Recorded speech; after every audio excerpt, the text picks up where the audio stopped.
आऊज़ुबिल्लाहि मिनश्शैतानिर्रजीम बिस्मिल्लाहिर्रहमानिर्रहीम।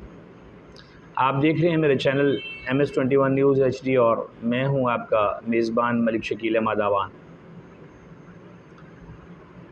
उम्मीद है कि आप खैरियत से होंगे और अल्लाह ताला आपको खैरियत से रखे, हमारे मुल्क को अपने रहमतों से नवाज़े अल्लाह करीम। मलका बरतानिया जो हैं वो दुनिया से रुखसत हो गई हैं। उनके मेरी जब तक ये वीडियो आप तक पहुँचेगी उनकी आखिरी रसूमात भी हो चुकी होंगी। मलका बरतानिया जो ताज बरतानिया उनके सर पे था, उनकी बहुत सारी बातें हैं, लेकिन थोड़ा सा हिस्ट्री में पीछे थोड़ा सा जाना चाहता हूँ कि हमारे जो बरसग़ीर है इस पे बरतानिया ने हुकूमत की है। हमने बरतानिया से, अंग्रेज़ों से जो है वो ली है, आज़ादी ली है, लेकिन अजीब किस्म की आज़ादी है कि हम ज़हनी तौर पे आज़ाद नहीं हुए। हम अभी भी उनके जो हमारे बड़े बड़े लीडर्स हैं और जो हमारे हुक्मरान हैं वो अभी भी ग़ुलाम हैं। जो हमारे हुक्मरान जिन्होंने हमें अपना ग़ुलाम बना रखा है, अभी भी वो बरतानिया, ताज बरतानिया के जो है वो ग़ुलाम हैं। उसी सिलसिले की एक कड़ी जो है वो हमारी गवर्नमेंट की तरफ से जो इस पे उनकी फौत होने पे मलका बरतानिया की जो मौत है उस पे जो जिस तरह का इजहार हमारी हुकूमत की तरफ से किया गया है, उससे अंदाज़ा लगाया जा सकता है कि हम उनके कितने जो है ना वो पैरोकार हैं। हमारी बहुत सारी हिस्ट्री है, उसमें कहीं पे नज़र नहीं आता कि कभी हुकूमत बरतानिया ने इस लेवल पे गम की कहानी सुनाई हो जिस तरह हमारी हुकूमत ने आवाम को सुनाई है। मलका बरतानिया जो है उनकी कुछ खसूसियात भी मैं बयान करना चाहता हूँ, लेकिन एक चीज़ जो है मैं रिक्वेस्ट कर दूँ कि आप मेरे चैनल को सब्सक्राइब करें और इसके बेल आइकन को ज़रूर पुश करें।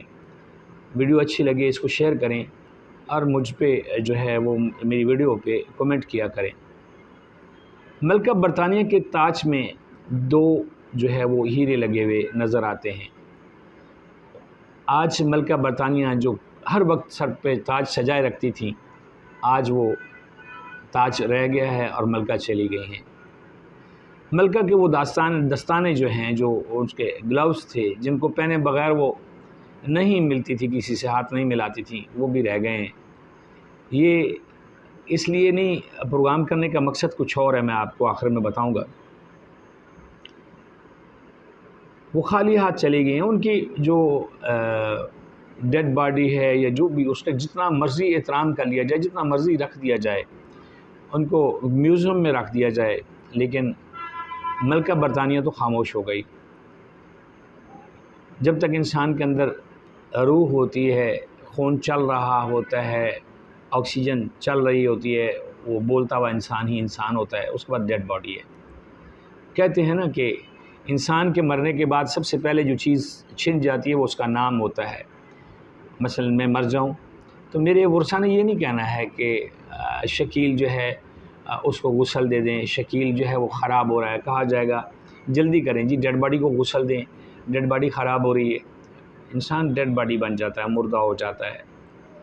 क्या ये चीज़ें हमारे जो हुक्मरान हैं, क्या ये चीज़ें उनको समझाई जा सकती हैं?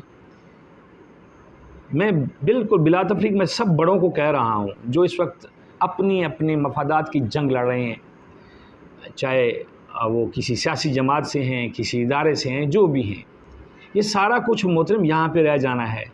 आपने डेड बॉडी हो जाना है। जब आप डेड बॉडी हो जाएंगे तो आप बिल्कुल बेकार हैं। आपकी नस्ल पता नहीं क्या करेगी, क्या नहीं करेगी। ये तो टीपू सुल्तान ने भी नहीं देखा कि उसकी नस्ल क्या कर रही है।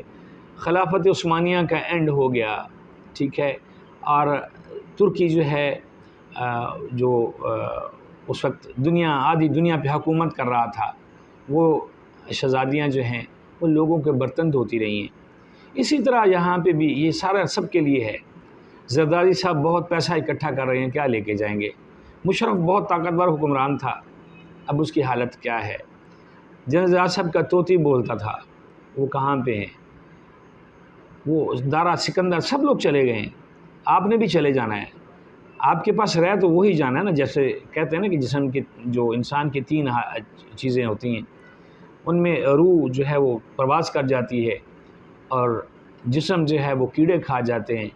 एक चीज़ अल्लाह के पास चली जाती है और वो उसके अमाल होते हैं।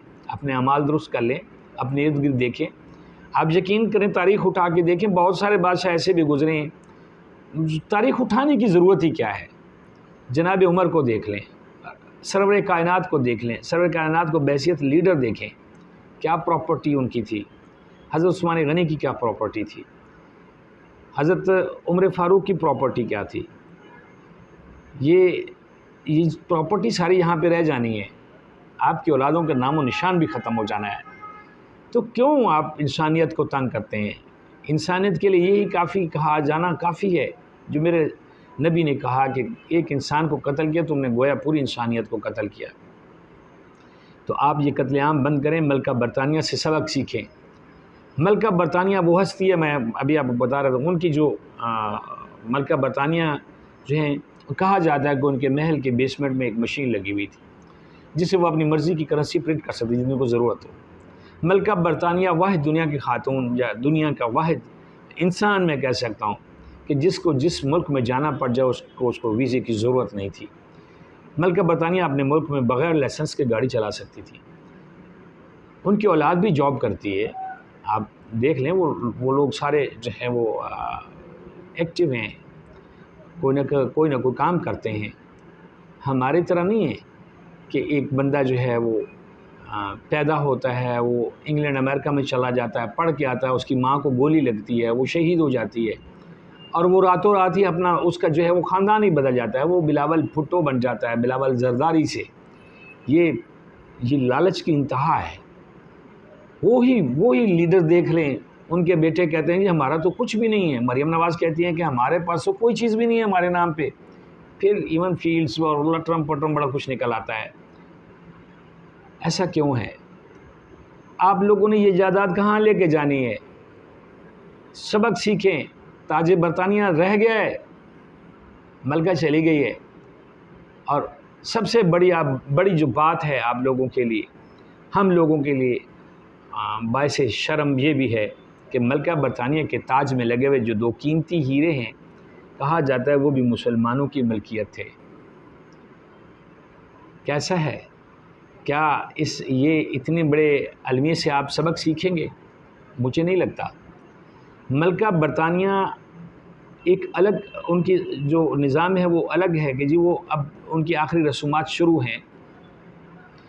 लेकिन हमारे यहाँ ये आखिरी रसूमात कब होंगी कि जब हम कहेंगे कि हम सब मुसलमान हैं, हम बराबर हैं, हमें कोई शिया नहीं है, कोई सुन्नी नहीं है, कोई वहाबी नहीं है, हम सब पाकिस्तानी हैं, उम्मत रसूल हैं सल्लल्लाहु अलैहि वसल्लम, और ये मुल्क हमारा है, हमने इसको चलाना है।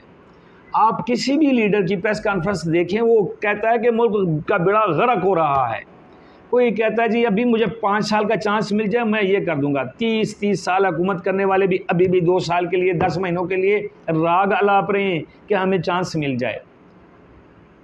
अगर मलका बरतानिया ने इतना बड़ा जो है, इतनी लंबी हुकूमत की है, तो उनके मुल्क की हालत देख लें। उनकी तरफ कोई आंख नहीं उठा सकता। उन्हें अपनी आवाम को जो सहूलतें दे रखी हैं उसको देखें। हमारे मुल्क से लोग भाग के वहाँ पे हमारे लीडर पनाह लेते हैं। जो लोग वहाँ पे बैठ के हम पे हुकूमत कर रहे हैं, हमारे लीडर्स, क्या वो हमारे वफ़ादार हैं, ताज बरतानिया के वफ़ादार हैं, या वो सिर्फ़ और सिर्फ अपनी दौलत के वफ़ादार हैं, अपनी नस्लों के वफ़ादार हैं। मेरा ख्याल है कि शायद ही कोई लीडर ऐसा होगा जिसकी वहाँ पे बाहर, मुल्क से बाहर प्रॉपर्टी नहीं होगी कि जब बुरा वक्त आया मुल्क से हम भाग जाएंगे। हम कहाँ जाएंगे। हमारे जैसे लोग कहाँ जाएंगे। कौन संभालेगा हमारे जो हम जैसे लोग हैं, उनके जो नस्लें हैं, उनको कौन संभालेगा, उनका क्या बनेगा, ये कभी किसी ने नहीं सोचा।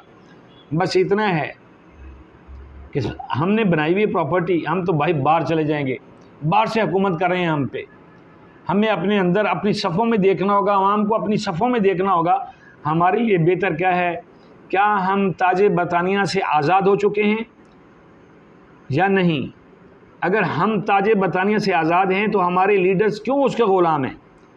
हमारे लीडर्स क्यों इतने गिर गए हुए हैं कि वो इतने इतने बड़े काम कर रहे हैं कि जी शोक मनाया जाए, ये किया जाए, वो किया जाए। क्या तुम लोगों के मरने पे कोई उनका एम्बेसडर भी आके शोक मनाएगा? मुझे नहीं लगता। वहाँ के कानून देख लें और अपने कानून देख लें। आप तो कहते हैं कि हमें कोई इशारा करे हम बिछ जाए, लेकिन नहीं, अब अवाम आपको बिछने नहीं देगी। अवाम समझदार हो गई है। अवाम जो है वो बहुत आगे निकल चुकी हुई है। तमाम लीडर्स के लिए, तमाम जितने भी स्टेक होल्डर्स हैं वो इस चीज़ को नोट कर लें कि अवाम जो है ना वो बहुत आगे, अब अवाम बहुत सोचती है। अवाम बहुत बहुत समझदार हो चुकी हुई है। इस अवाम को संभालने के लिए सिर्फ़ एक ही तरीका है कि अवाम की जो बुनियादी हकूक़ हैं उनका ख़याल रखा जाए और उनको भी इंसान समझा जाए। मुझे दुख होता है ये कहते हुए कि जब एक वीआईपी को किसी को जो होती है, पेशी होती है किसी अदालत में, तो जो आम अवाम है वो बेचारे धक्के खा रहे होते हैं और अदालतें उनको छुट्टी भी नहीं देती हैं। उनकी पेशी होती है, लेकिन वीआईपी सिक्योरिटी के लिए पहले तो वहाँ पे जाना बड़ा मुश्किल होता है अदालतों में, सड़कें बंद हो जाती हैं। ये कौन सा निज़ाम है? इसकी कुछ समझ नहीं आती है। क्या हम बरतानिया की नकल कर रहे हैं, हम चाइना की नकल कर रहे हैं, या हम जापान की नकल कर रहे हैं जहाँ पे मूवमेंट चलती है, वीवीआईपी मूवमेंट्स भी होती हैं, लेकिन इस तरह नहीं होता जिस तरह हमारा एक जो है वो सज़ा याफ्ता लोग, पगोड़े लोग गुजर रहे होते हैं और सड़कें बंद की हुई होती हैं, एम्बुलेंसें फंसी हुई होती हैं, हमारी माएँ बहनें सड़कों पर रोल रही होती हैं, लेकिन उनकी मूवमेंट हो रही होती है। ये सोचने की बात है, समझने की बात है और हमें इस पे आवाज़ उठाने की ज़रूरत है। अल्लाह हम सब का हामी व नासिर हो और हमारे मुल्क को अपने हिफ्ज़ व अमान में रखे। वही ज़ात बारी ताला है जिससे हमें उम्मीदें हैं। मुझे अपने जितने भी लीडर्स हैं उनसे कोई उम्मीद नहीं है कि वो हमारे लिए कुछ अच्छा करेंगे। अल्लाह पाक ही हैं जो किसी को हदायत दे दें और कोई हदायत याफ्ता हमें जो है लीडर मिल जाए। जज़ाकल्लाह।